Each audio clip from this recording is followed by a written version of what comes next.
We can put men on the moon and microwave ovens in every kitchen. But when it comes to proffering scientific evidence to disable the emasculating incubus of guilt that hangs ominous and foreboding over our heads, the scientific community catches the first plane south. Why? It has even yet to address the problem. Oh, sure, there is some circumstantial evidence, feeble though it be, that biblioholism is genetically transmitted.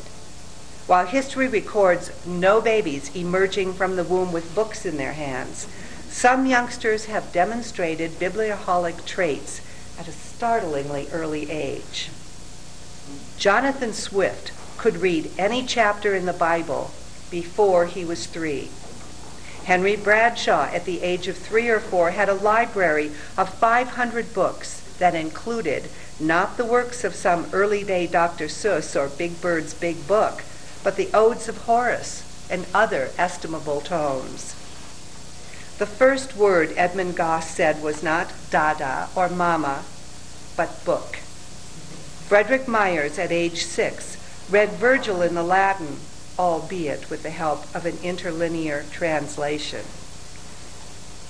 Indeed, while it would seem that such precocity is genetic and that book madness may be inherited, we have in our society a wealth of skeptics who maintain that all this evidence proves is that there were some very smart little kids. We cannot afford such Neanderthalian benightedness, and our society cannot afford it. We biblioholics will never get healed if we have to come to grips with the prospect that it's our fault that we're out of control book fiends. We need a full-fronted, no-holds-barred scientific inquiry into the origins of the disease. We need action, research, government grants. We need a book by Melody Beatty. On behalf of the entire biblioholic community, I exhort scientists everywhere. I adjure them. I fall on my knees in importunate supplication. Find something. Don't let it be our fault.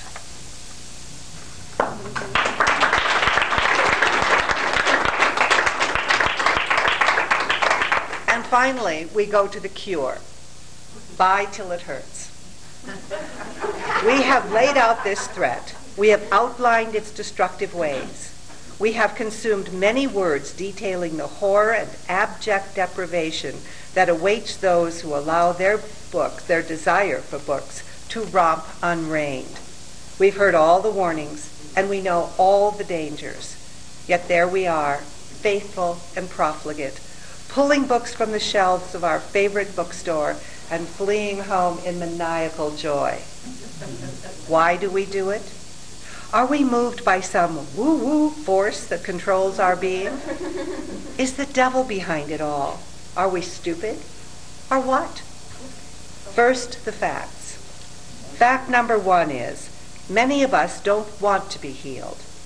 We are in no way ready to countenance even the thought of arresting our behavior. We are adamant in our love for books and resolved to follow our addiction to whatever dreadful end awaits us, be it penury, obscurity, delusions of grandeur, or whatever.